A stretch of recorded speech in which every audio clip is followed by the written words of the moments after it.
ఒక్కసారి అందరు రెండు చేతులు ఎత్తి హల్లెలూయా, స్పష్టంగా హల్లెలూయా, హల్లెలూయా, హల్లెలూయా. దేవునికే మహిమ కలుగును గాక. ఆమేన్. మంచిది ప్రియ దేవుని పిల్లలారా, దేవుని సన్నిధిలో ఇంతవరకు దేవుడు మనలను మొదటి వర్తమానములో, అట్లాగనే స్తుతి ఆరాధనలో దేవుడు మనల్ని ఎంతగానో బలపరిచి మనల్ని ఎంతగానో స్థిరపరిచి మనల్ని ఎంతగానో నడిపిస్తున్నటువంటి దేవునికి మహిమ కలుగును గాక. ఇంతవరకు చక్కగా అందరూ ఎంతగానో ఆరాధించారు, దేవుని స్తుతించారు. మనమందరము కూడా ఈ స్తుతి ఆరాధనలో ఆయనను మహిమపరిచేటప్పుడు, చేతులెత్తి అందరూ ఆయనను గణపరిచేటప్పుడు, పాట పాడేటప్పుడు దేవుని యొక్క మహిమ ఈ ఆలయం అంతా కమ్ముకుంది. యేసయ్యకు మహిమ కలుగునుగాక. ఎంతమంది చూశారో తెలియదు కానీ మనము ఆ పాట పాడి దేవుణ్ణి స్తుతించేటప్పుడు అందరూ కూడా విశ్వాసం కలిగి ఆ విధంగా మనము దేవుణ్ణి గణపరిచేటప్పుడు ఈ ఆలయం అంతా కూడా ఆయన యొక్క మహిమ, ఆయన యొక్క తేజస్సు నింపుకొని మన హృదయాలు అన్నీ కూడా పక్షిరాజు వలె ఎగిరినట్టుగా మన అంతరంగాలు అన్నీ కూడా, హృదయాలన్నీ కూడా, మనసులన్నీ కూడా దేవుడు ఉల్లసింపజేశాడు. దేవునికి మహిమ కలుగునగాక. దేవుణ్ణి మనం అనుభవించాలి, దేవుని ఆత్మను మనం అనుభవించాలి, దేవుని సన్నిధిని మనం ఏం చేయాలంట? అనుభవించాలి. కాబట్టి ఇంతవరకు మొదటి వర్తమానం విని స్తుతి ఆరాధన చేసిన మీకందరికీ యేసుక్రీస్తు నామములో వందనాలు తెలియచేస్తున్నాను. అట్లాగనే ఈ పరిశుద్ధ దినాన దేవుడు మనకిచ్చిన ఈ అనుకూల సమయాన్ని బట్టి ప్రభుని స్తుతిస్తూ, గడిచిన వారమంతా కూడా దేవుడు మనల్ని ఏం చేశాడు? కాచి కాపాడి కేవలం ఈరోజు మనం ఆరోగ్యంగా ఉన్నాం, సజీవులుగా ఉన్నాము అంటే ఎవరి కృప? దేవుని కృపే తప్ప మరొకటి కాదు. ప్రియమైన దేవుని పిల్లలారా, మనం అందరినీ కూడా దేవుడు ఎంతగానో కాచి కాపాడుతూ, అనుదినము మన అవసరాలు అక్కర్లు తీరుస్తూ, అనుదినము మనల్ని బలపరుస్తూ, అనుదినము మనము మన ప్రార్థనల దేవుడు రాసుకుంటూ, అనుదినము మనము చదువుతున్న వాక్యము ద్వారా దేవుడు మనల్ని బలపరుస్తూ, అనుదినము మనము చెల్లించున్న స్తోత్రాల ద్వారా దేవుడు మనల్ని స్వస్థపరుస్తూ ఉన్నటువంటి దేవునికి మహిమ కలుగునుగాక. మంచిది. పోయిన వారం గుర్తుందా? రెండవ వర్తమానం పోయిన ఆదివారం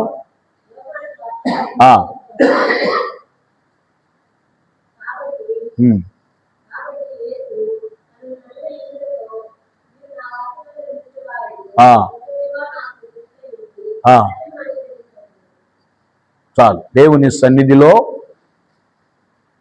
సత్యం ఏం చేస్తుంది? మనల్ని స్వతంత్రులుగా చేస్తుందని చదువుకున్నాం.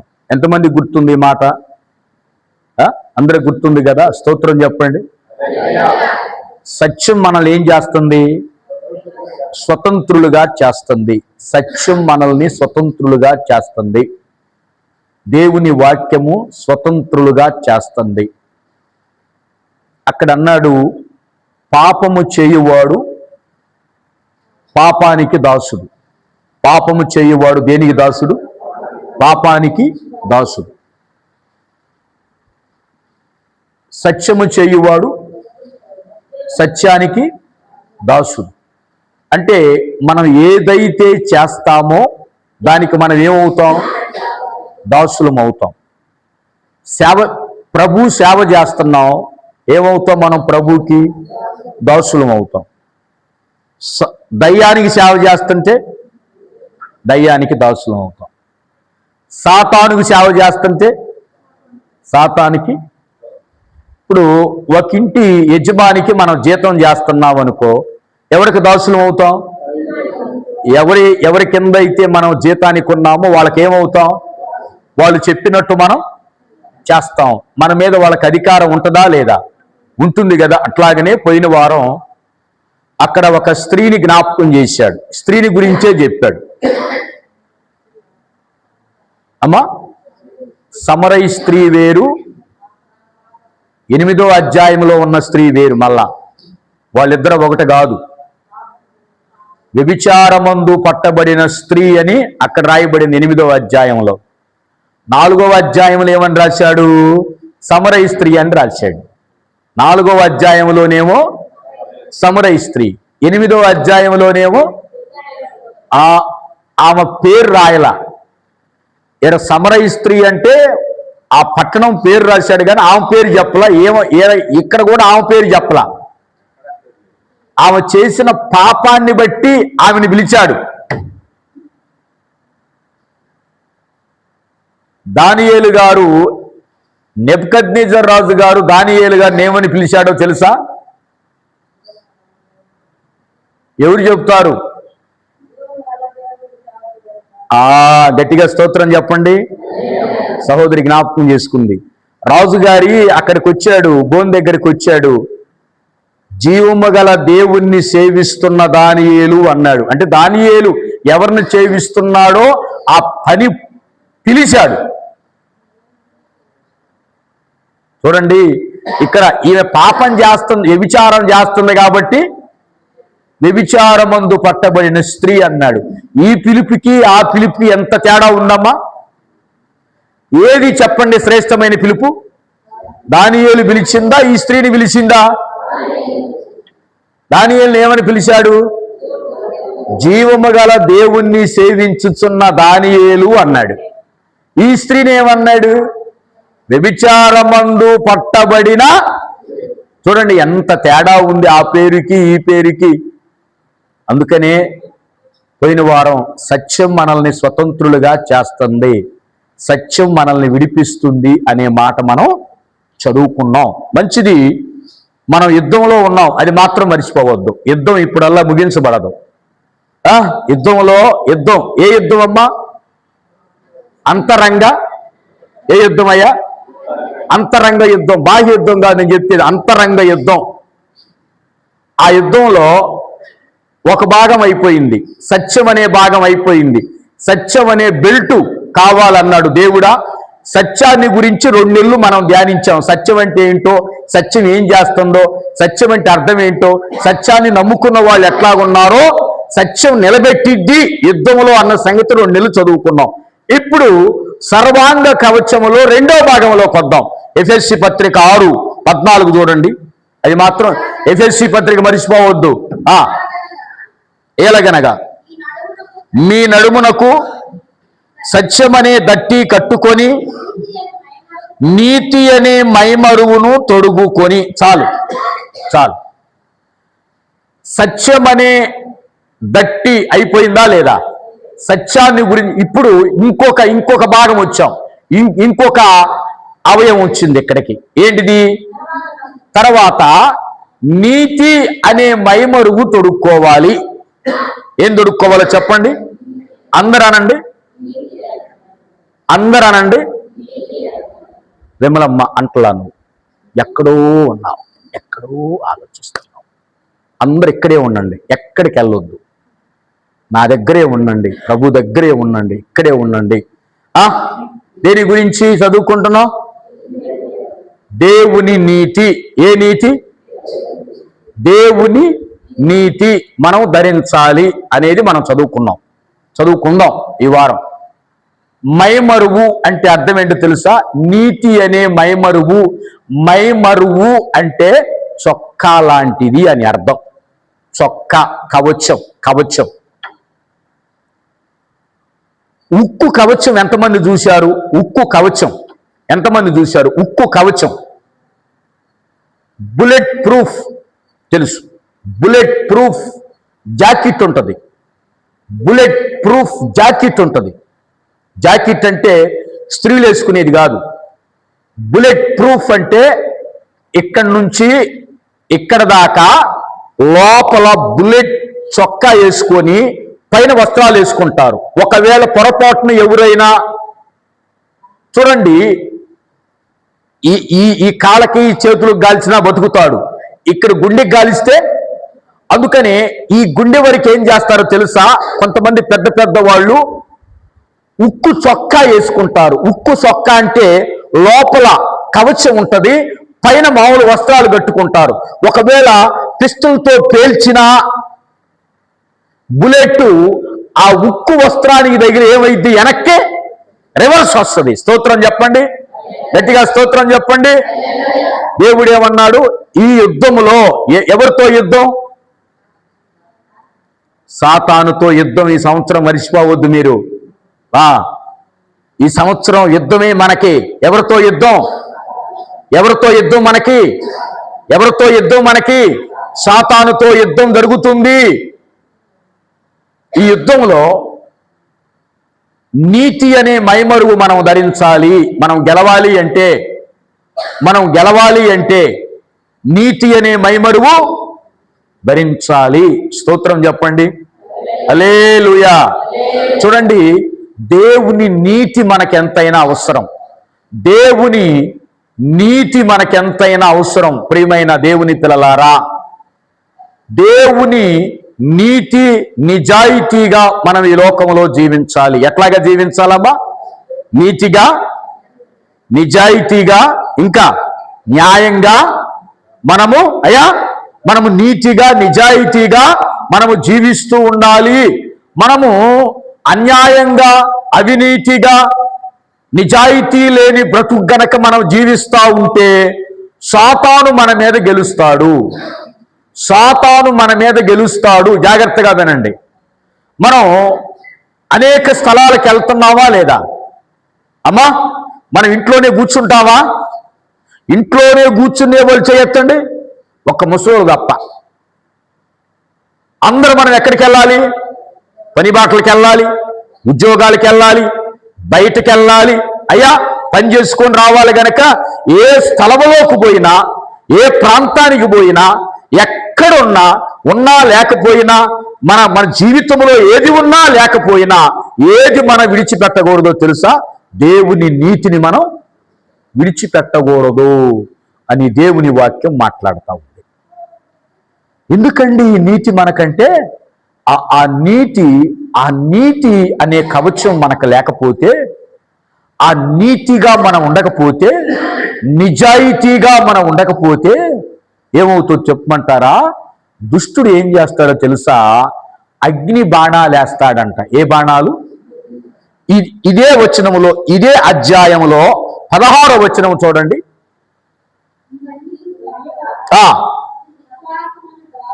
పట్టుకొని ఆర్పుటకు ఏ బాణాలు? ఈ అగ్ని బాణాలు ఎవరు వేస్తారంట? దేవుడు వేస్తాడా, దుష్టుడు వేస్తాడా? అమ్మా చెప్పాలి. దుష్టుడు ఏం వేస్తాడు? అగ్ని బాణాలు వేస్తాడు. ఎవరి మీద వేస్తాడు ఈ దుష్టుడు అగ్ని బాణాలు? మన మీద వేస్తాడు. మనందరి మీద వేస్తాడు. వేసేటప్పుడు ఆ బాణం మనం గుచ్చుకోకుండా ఉండాలంటే దుష్టుని యొక్క అగ్ని బాణాన్ని ఎప్పుడైనా చూసారా? బాణం వెనకటి కాలంలో ఏం చేస్తారు? అయ్యా, విల్లు పెట్టుకొని ఏం చేస్తారు చెప్పండి? విల్లుకి ఏం పెడతారు? బాణం పెట్టి ఆ బాణాలతో యుద్ధాలు చేస్తారా లేదా? వెనకటి కాలంలో బాణాలతో ఆ బాణం ఎంత పొదునుగా ఉంటుందో, ఆ బాణం గుచ్చుకుంటే ఏమైద్ది? ప్రాణం. అందుకని యెహోషాపాతు గుండెల్లో ఏం గుచ్చుకుంది?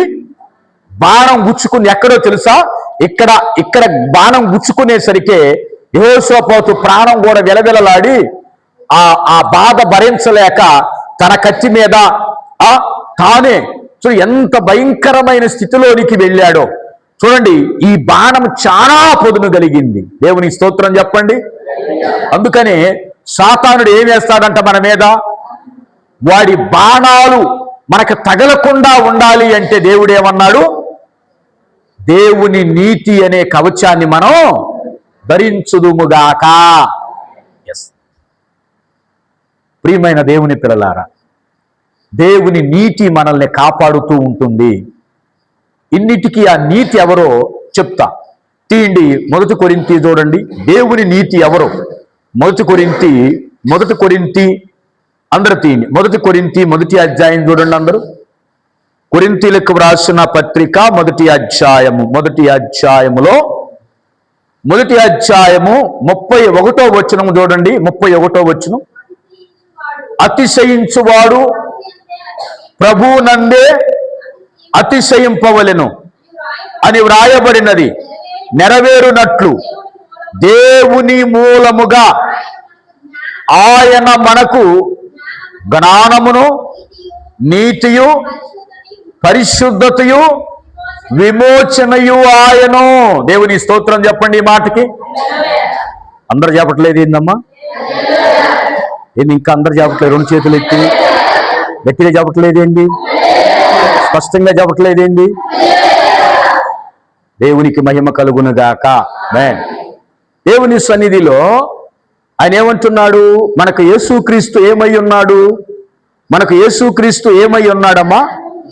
ఆయన మనకు ఏమై ఉన్నాడు? జ్ఞానమై ఉన్నాడు, నీతి అయి ఉన్నాడు, 3వది పరిశుద్ధత అయి ఉన్నాడు, 4వది విమోచన. ఈ 4గిట్లో మనకు కావలసింది ఏంటో తెలుసా? నీతి. ఏం కావాలమ్మా? నీతి. మనకు కావలసిన పదం అక్కడ ఉంది, నీతి. ఇప్పుడు ఇన్నిటికి నీతి ఎవరయ్యా? యేసుక్రీస్తు వారు. నీతి ఎవరు? యేసుక్రీస్తు వారు. కాబట్టి యేసయ్యను మనం గనక కలిగి ఉంటే, యేసయ్యను గనక మనం కలిగి ఉంటే దేవుని నీతిని కలిగినట్టే. ప్రియమైన దేవుని పిల్లలారా, ఆయన ఈ లోకములోనికి వస్తూ ఏం తెచ్చాడంటే దైవ నీతిని తెచ్చాడు. దేవునికి స్తోత్రం. ఏం తెచ్చాడయ్యా? దైవ నీతిని ఆయన ఈ లోకానికి తెచ్చాడు గనుక ప్రియమైన దేవుని పిల్లలారా, మన జీవితంలో యేసయ్య పిల్లలుగా ఆయన నీతి అయి ఉన్నాడు గనుక, ఆయన నీతిమంతుడయ్యాడు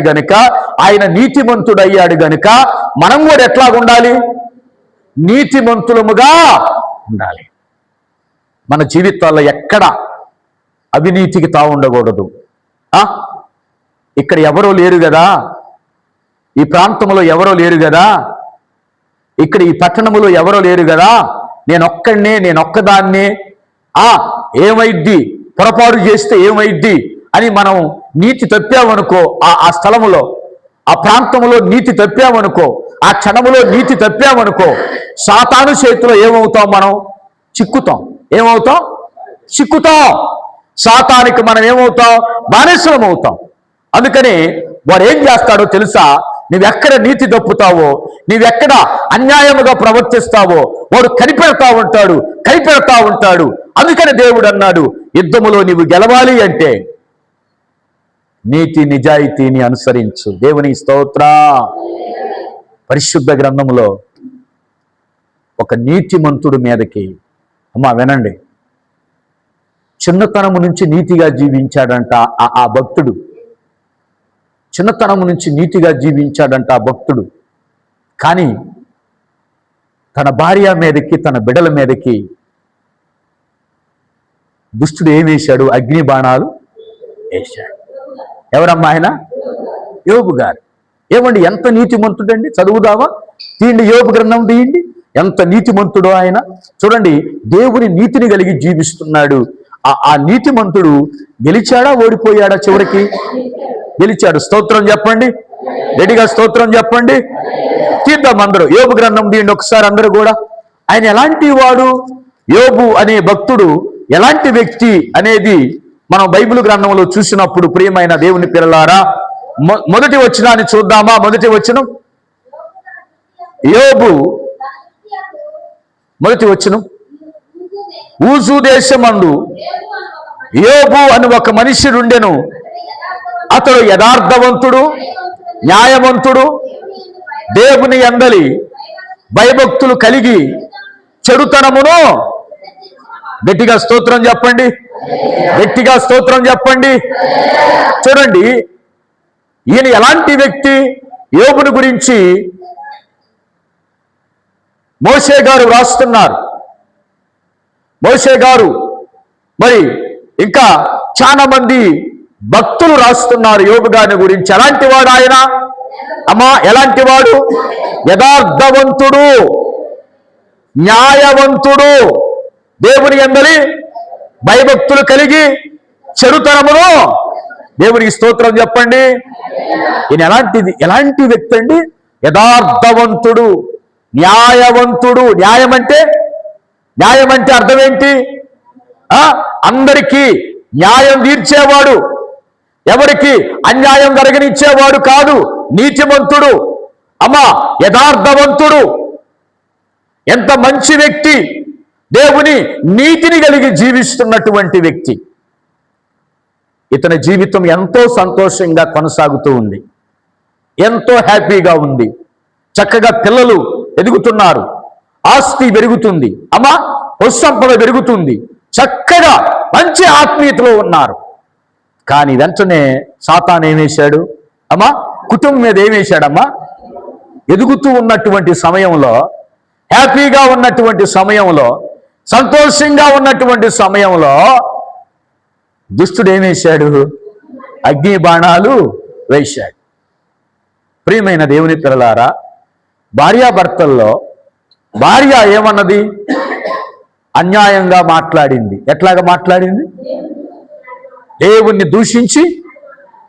అప్పుడు దాకా నీతిమంతురాలుగా ఉన్న ఆమె ఎప్పుడైతే ఈ బాధలు వచ్చినాయో, ఎప్పుడైతే ఈ శ్రమలు వచ్చినాయో, ఎప్పుడైతే ఈ శోధనలు వచ్చినాయో, ఎప్పుడైతే ఈ శ్రమలు వచ్చినాయో, దేవుని నీతిని వదిలిపెట్టింది. ఏ నీతినమ్మా?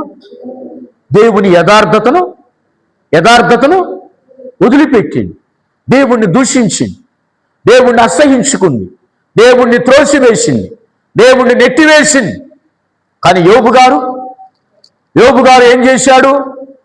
యోబు గారు ఏం చేశాడో చదువుదామా? 8-9 వచనాలు చూడండి. అందుకు యెహోవా 8-9 2వ అధ్యాయము 8-9 వచనాలు. యోబు గ్రంథము 2వ అధ్యాయం 8-9 వచనాలు. అతడు ఒళ్ళు గోగుకొనుటకై చిల్ల పెంగు తీసుకొని బోడేలో కూర్చుండగా అతని భార్య వచ్చి, నీవు ఇంకను యథార్థతను వదలకయుందువా? దేవుణ్ణి దూషించి మరణము. దేవునికి స్తోత్రం చెప్పండి. ఏమన్నదండి భార్య? నేను యథార్థతను వదిలేశాను,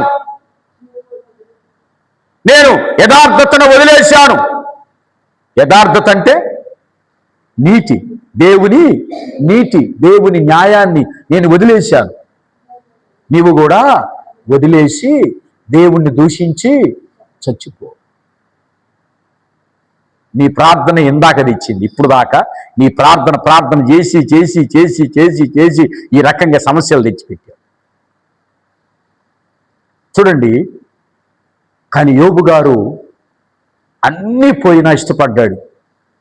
అన్నీ పోయినా ఏమన్నాడో తెలుసా? ఒక మాట అన్నాడు. అన్నీ పోయినా ఒక మాట అన్నాడు. ఏ మాట అన్నాడు?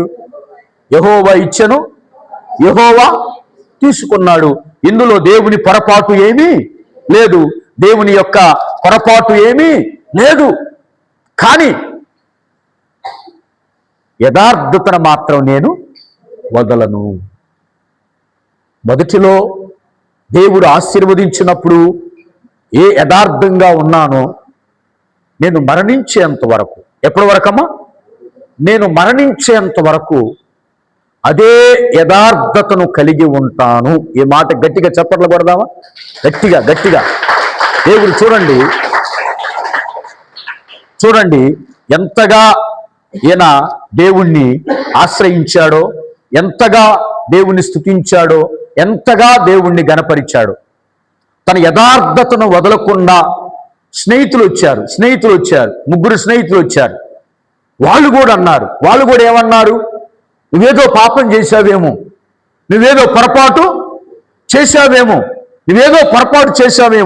ఏదో పాపం చేశావేమో, అందుకని ఈ రకంగా జరుగుతున్నాయేమో, ఏమైనా పొరపాట్లు ఒప్పుకో, తప్పులు ఒప్పుకోమని వాళ్ళు కూడా అటు ఇటు కూడా ఆయన్ని వాదిస్తా ఉన్నటువంటి సమయంలో ఎంతమంది ఏమన్నా కూడా యథార్థతను వదిలిపెట్టాడా?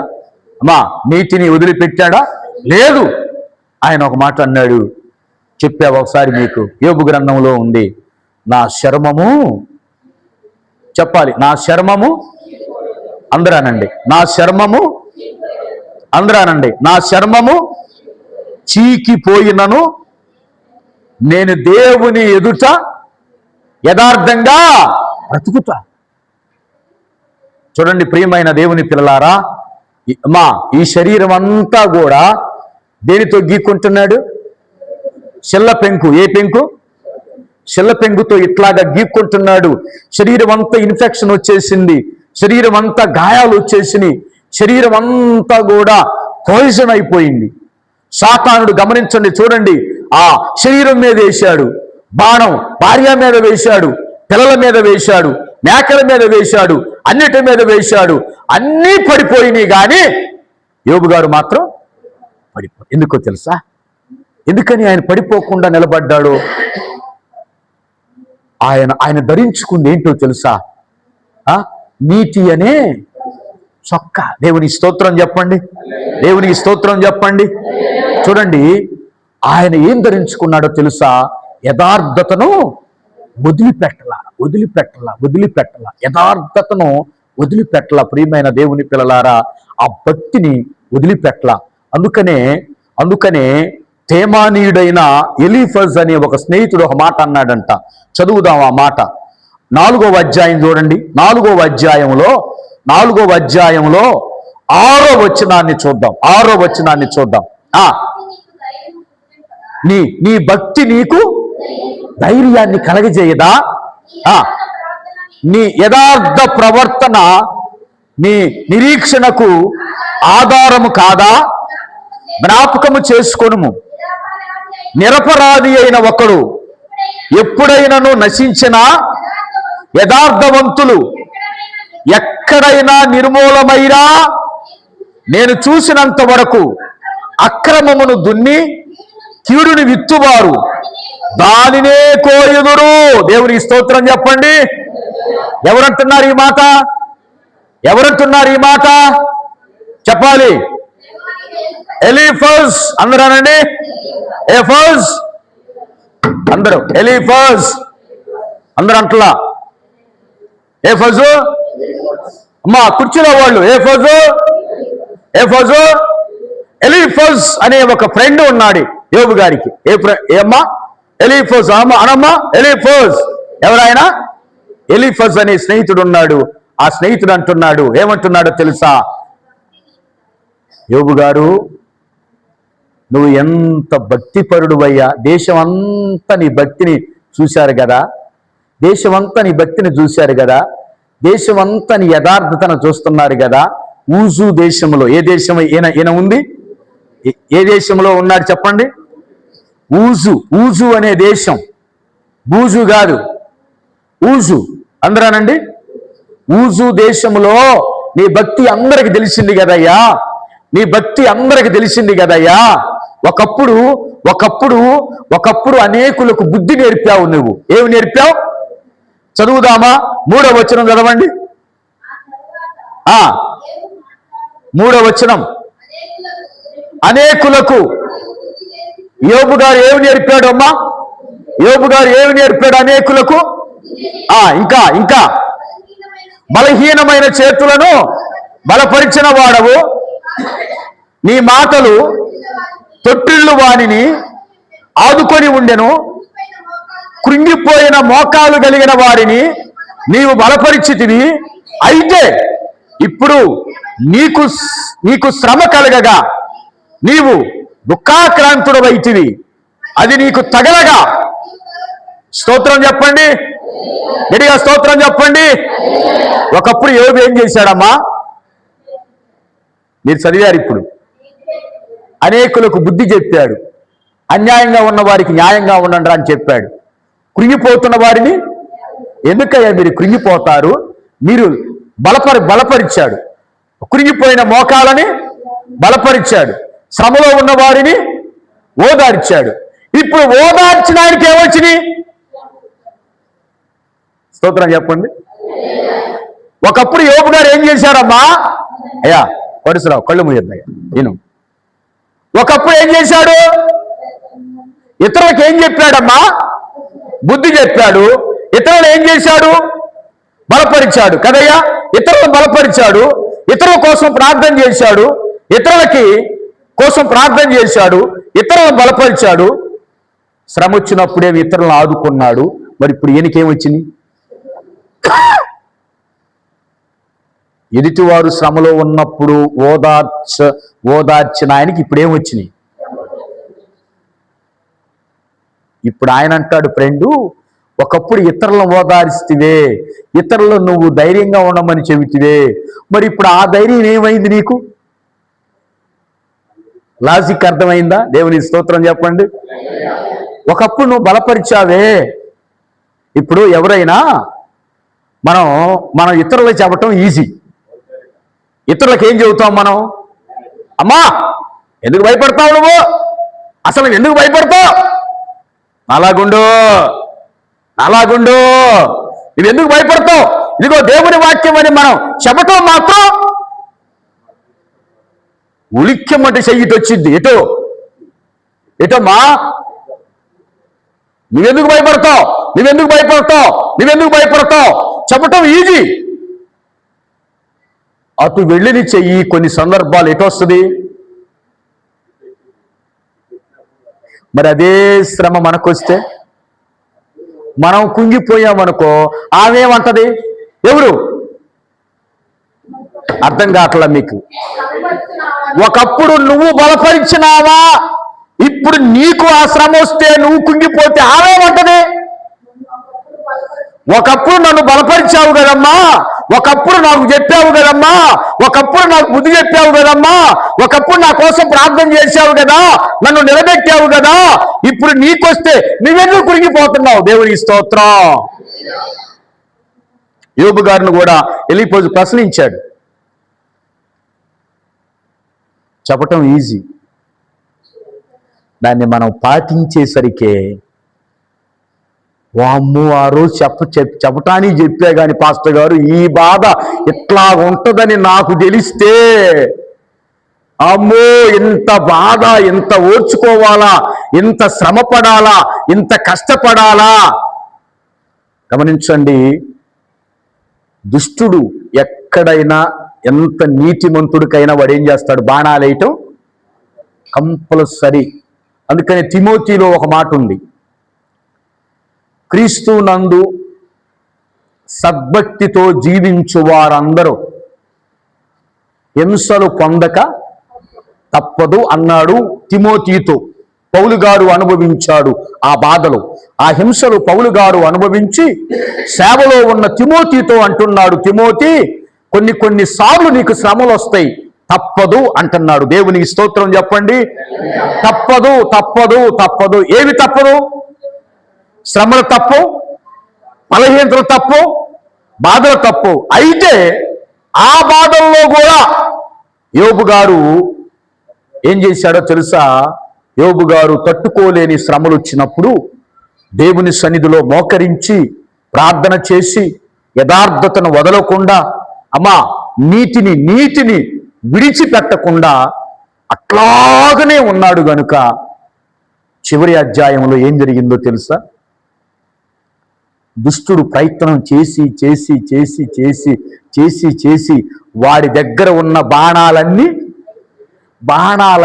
వేసి ఇంకొకరి దగ్గర బాణాలు అప్పు తెచ్చుకొని, వాళ్ళ దగ్గర అప్పు తెచ్చుకొని, వీళ్ళ దగ్గర అప్పు తెచ్చుకొని, ఆ అప్పు తెచ్చుకున్న బాణాలన్నీ వేసి చివరికి సాతానుడు విసిగిపోయి ఎక్కడికి వెళ్ళాడు?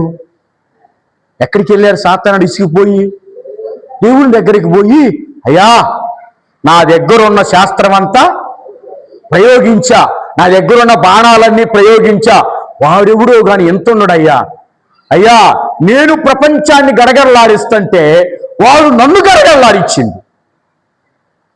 లెగిస్తే ప్రార్థన అంటున్నాడు, లెగిస్తే పాట అంటున్నాడు, స్తోత్రం అంటున్నాడు, బూడిదలో కూర్చున్నాడు, కళ్ళే తెరవట్ల, అసలు ఉనికి లేదు, పలుకు లేదు. 7 రోజులు అన్నం నీళ్లు లేకుండా ఆ పట్టు ఏంటో ఉరుము పట్టు పట్టాడు ప్రార్థనలో. ఏ పట్టు అంట చెప్పండి? ఏ పట్టు? ఉడుము పట్టు. ఎప్పుడైనా చూసారా? ఉడుము ఏం చేస్తుంది? ఉరుము ఏం చేస్తుంది? ఉరుము గోడకేసి గోడ కరుచుకుందనుకో, ఉరుముకు మోకేసి 10 మంది ఎక్కొచ్చు అంట. దేవుని స్తోత్రం చెప్పండి. ఏ పొట్టు అది? ఏ పొట్టు అయ్యా? ఉడుము పట్టు. ఆ యోబు గారు దేవుణ్ణి ఎట్టబట్టాడు ప్రార్థనలో. ఎన్ని రోజులమ్మా? ఎన్ని రోజులు? యోబు గ్రంథంలో ఉంటుంది. మొదటి అధ్యాయము చివరి వచ్చు 2వ అధ్యాయం చివరి వచనములో ఉంటుంది. ఎన్ని రోజులు అమ్మా? ఎన్ని రోజులు?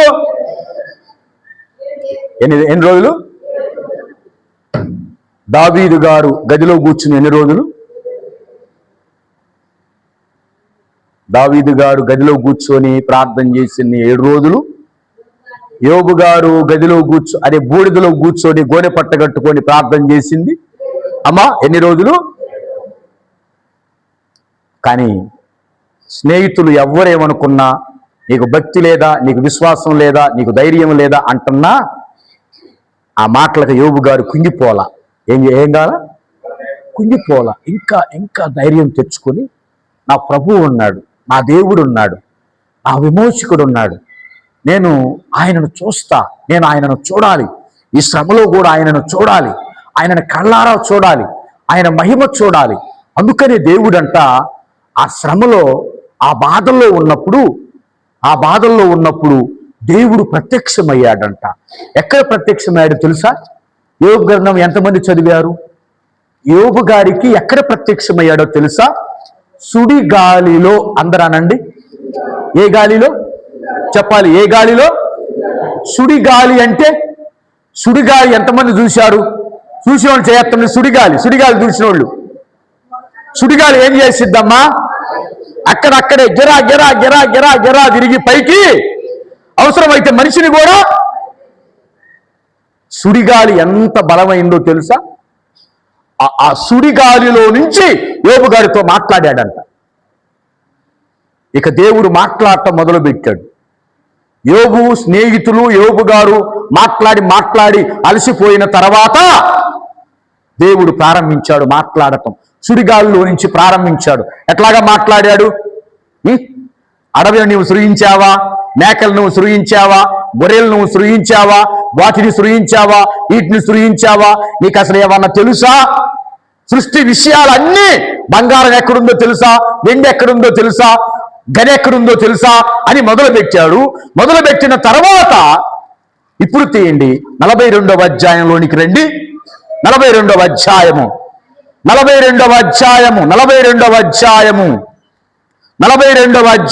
5వ వచనం చదవండి.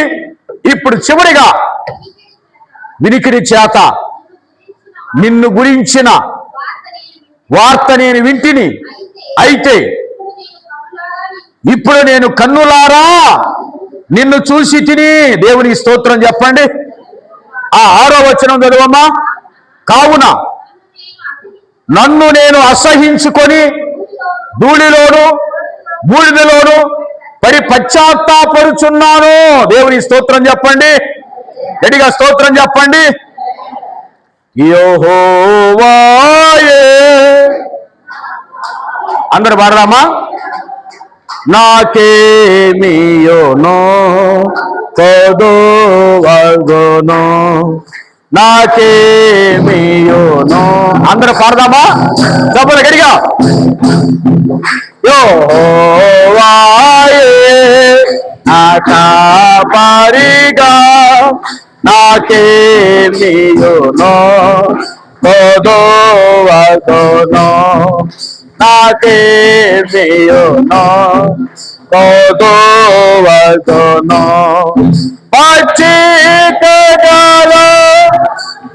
తోట్లలో నన్నాయనాయే పరుండాజయోనో.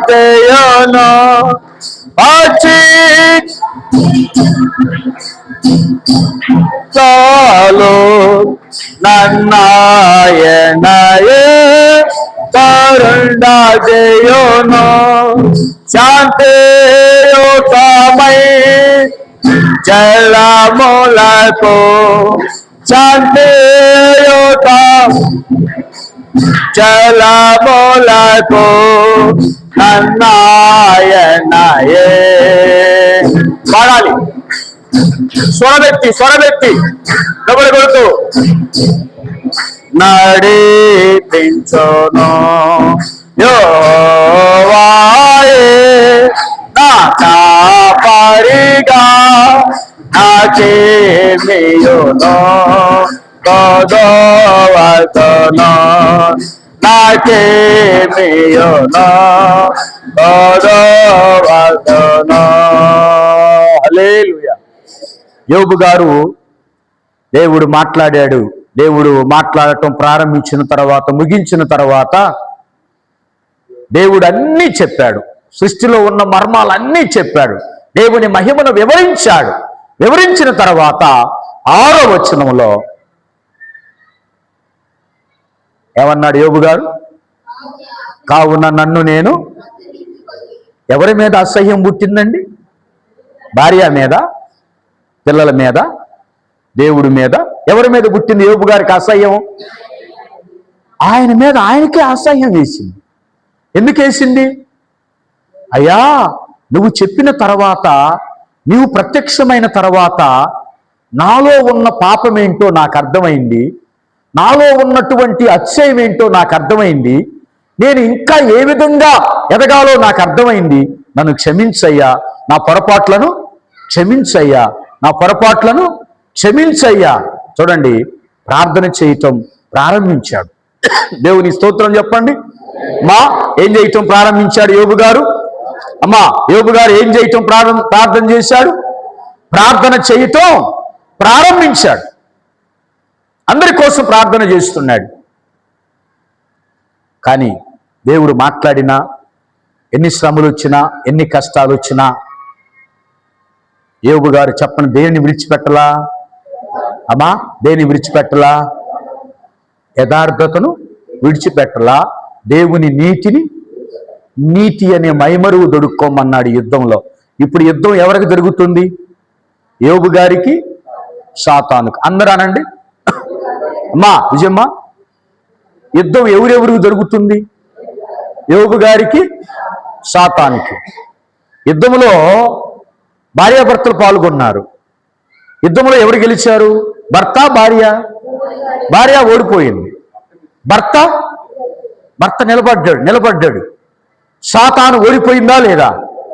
సాతాను చెప్పండి, ఓడిపోయిందా లేదా? వాడు ఎందుకు ఓడిపోయాడు? ఏమండి, వాడు సామాన్యుడు కాదు. వాడు సామాన్యుడా? సాతాను సామాన్యుడా? ఏమా, సాతాను సామాన్యుడా? ఆడికి కూడా మహిమ ఉంది, ఆడికి కూడా ఏముంది? శక్తి ఉంది. ఆడు ఎందుకున్నాడు? ప్రధాన దూత. ఏ దూత? దూతల్లో ప్రధాన దూత లూసిఫర్. లూసిఫర్ ప్రధాన దూత. దేవుని కంటే కొంచెమే తక్కువ వాడు, దేవుని కంటే కొంచెమే అధిక మహిమ కలిగిన వాడు. ఆ మహిమ కలిగిన సాతానునే యోబు గారు ఏం చేశాడు? ఆడు నేలకేసి గిలా గిలా గిలా కొట్టుకునేటట్టు యోబు గారు ప్రార్థన చేశాడు. స్తోత్రం చెప్పండి, స్తోత్రం చెప్పండి. యోబు గారు ఇంచె కూడా కదల్లా. ఏ కదల్లా? ఇంచె కూడా కదల్లా. ఎందుకనో తెలుసా? దేవుడు అన్నాడు ఎఫెసీ పత్రికల్లో, నువ్వు అంధకార శక్తులతో యుద్ధం చేసేటప్పుడు సత్యమనే దట్టి కట్టుకోవాలి, బెల్ట్ ఉండాలి, చొక్కా కూడా వేసుకోమన్నాడు. ఏం వేసుకోమన్నాడు? చొక్కా ఏంటిది? కవచం. ఏంటి ఆ కవచం? నీతి, న్యాయం, నిజాయితీ అనే కవచం ఉండాలి. యోబు గారికి ఏ కవచం వేసుకున్నాడు? నీతి, న్యాయం, యథార్థత అనే కవచం వేసుకున్నాడు గనుక చివరికి సాతాను ఓడిపోయాడు. ఓడిపోయిన తర్వాత దేవుడు ఏం చేశాడో తెలుసా? యథార్థతను దేవుడు జ్ఞాపకం చేసుకొని, నీతిని జ్ఞాపకం చేసుకొని, ఎంతమంది అన్నా, ఎంతమంది యోబు గారిని, ఎంతమంది ఆ దేశంలో ఎంతమంది అన్నారో తెలుసా? ఇంకెందుకయ్యా ప్రార్థన చేస్తావు? విడిచిపెట్టయ్యా, ఇన్ని శ్రమలు వచ్చినా ఇంకా పట్టుకున్నావు దేవుణ్ణి. విడిచిపెట్టమన్నా, ఎవరు విడిచిపెట్టమన్నా యోబు గారు దేవుణ్ణి విడిచిపెట్టాడా? యథార్థతను విడిచిపెట్టాడా? లేదు. అవసరమైతే మరణిస్తా గాని ఈ మాటకి స్తోత్రం చెప్పరా? మీరు గట్టిగా చెప్పరా? సంతోషంగా చెప్పరా? హల్లెలూయా. అవసరమైతే మరణిస్తా గాని నా నీతిని యథార్థతను నేను యేసయ్య నేను విడిచి. చూడండి ఎంతగా ప్రార్థన చేశాడు. ప్రార్థన చేసిన తర్వాత ఏం జరిగింది? 10వ వచనం చదవండి. 10వ వచనం అమ్మా. మరియు యోబు తన స్నేహితుల నిమిత్తము ప్రార్థన చేసినప్పుడు యెహోవా అతనికి క్షేమ స్థితిని మరలా అతనికి దయచేసెను. మరియు యోబునకు పూర్వము కలిగిన దానికంటే 2 అధికముగా యెహోవా అతనికి. గట్టిగా చప్పట్లు కొట్టండి ఈ మాటకి. ఉజ్జీవంగా కొట్టండి. గట్టిగా. దేవునికి మహిమ కలుగును గాక. ఏమండి? యోబు గారు పోగొట్టుకుంది ఎంత? ఒకంతు. చివరికి పొందుకుంది ఎంత? ఇప్పుడు మనకి ఆ వంతుతోనే ఉందామా? 2 అంతలు పొందుకుందామా? ఎంతమందికి కావాలి? చేతండి. 2 అంతులు ఎంతమందికి కావాలి? అంటే డబుల్ ఆశీర్వాదం ఎంతమందికి కావాలి? చేతులు ఎత్తారు, బాగానే ఉంది. డబుల్ ఆశీర్వాదానికి సింగిల్ ఆశీర్వాదానికి మధ్యలో 42 అధ్యాయాలు ఉన్నాయి. ఎన్ని అధ్యాయాలు ఉన్నాయి? మొదటి అధ్యాయములోనేమో 3000 ఒంటెలు, 42వ అధ్యాయములోనేమో 6000 ఒంటెలు, మొదటి అధ్యాయములోనేమో 2000 గొర్రెలు, చివరి అధ్యాయములో 4000. అంటే అన్ని 2 అంతలు వచ్చినాయా లేదా? ఇప్పుడు ఈ 2 అంతల ఆశీర్వాదం ఊరకనే వచ్చిందా? ఊరకొచ్చిందా? అసలు ఊరకొస్తే ఈ గ్రంథం మన దగ్గరికి ఎందుకు వచ్చేది? అంటే దేవుని నిమిత్తం ఒకటి పోగొట్టుకుంటే ఆయన మనకి 2 అంతల. ఒకటి పోయిందని మనం బాధపడొద్దు. అంతకి దేవుడు ఏం చేస్తాడు? మరి అంతకంతకి ఇచ్చేదాకా మనం ఎట్లాగా నిలబడదాం? ఎట్లాగా? యోబు గారిలాగా నీతిగా, నిజాయితీగా, యథార్థంగా దేవుడు ఇస్తాడు. పోగొట్టుకున్న దాన్ని మరలా ఇస్తాడు. కాబట్టి మనందరి జీవితాలలో యోబు గారు ఒక ఉదాహరణ. కవచాన్ని ధరించాడు, సాతాను మీద విజయాన్ని పొందుకున్నాడు. మనం కూడా మన జీవితంలో అయ్యలారా వినండి, ఏ బలహీనత వచ్చినా నువ్వు భయపడాల్సిన పని లేదు. స్తోత్రం చెప్పు. ఎన్ని శ్రమలు వచ్చినా నువ్వు బాధపడొద్దు. ఎందుకో తెలుసా? యోబు గారిని బలపరిచిన దేవుడు మనల్ని కూడా, యోబు గారు జీవించినట్టుగా మనం కూడా జీవించుదుముగాక. యోబు గారు ఎట్లాగా జీవించాడు? మొదటి అధ్యాయం 1వ వచనం మీరు చదివారు ఇందాక స్టార్టింగ్ లో. యథార్థవంతుడు, న్యాయవంతుడు, దేవుని యందలి భయభక్తులు కలిగి ఆ చెడుతనాన్ని విసర్జించాడు, న్యాయంగా జీవించాడు. మనం కూడా మన ఆత్మీయ జీవితంలో 2026లో తండ్రి ఎన్ని శ్రమలు వచ్చినా, ఎవరేమనుకున్నా, ఎన్ని బాధలు వచ్చినా నేను ఇట్లాగనే జీవించి నీకు మహిమకరంగా, నీకు దీవెనకరంగా నేను ఉండాలి. నన్ను అట్లాగా ఉంచయ్యా. యోబు గారి వలె నన్ను స్థిరమైన విశ్వాసంలో, స్థిరమైన భక్తిలో, స్థిరమైన నీతిలో నన్ను ఉంచయ్యా. ఆ కవచం నాకు కూడా ధరింపచేసి నన్ను అపవాది మీద గెలిపించి నీ నామానికి మహిమ తెచ్చే బిడ్డగా ఉంచయ్యా అని మనం ప్రార్థన చేసుకొని ముందుకెళ్దాం. దేవుడి మాటలు దీవించునుగాక. ఆమేన్. హల్లెలూయా, హల్లెలూయా, హల్లెలూయా. దేవునికే మహిమ కలుగునుగాక.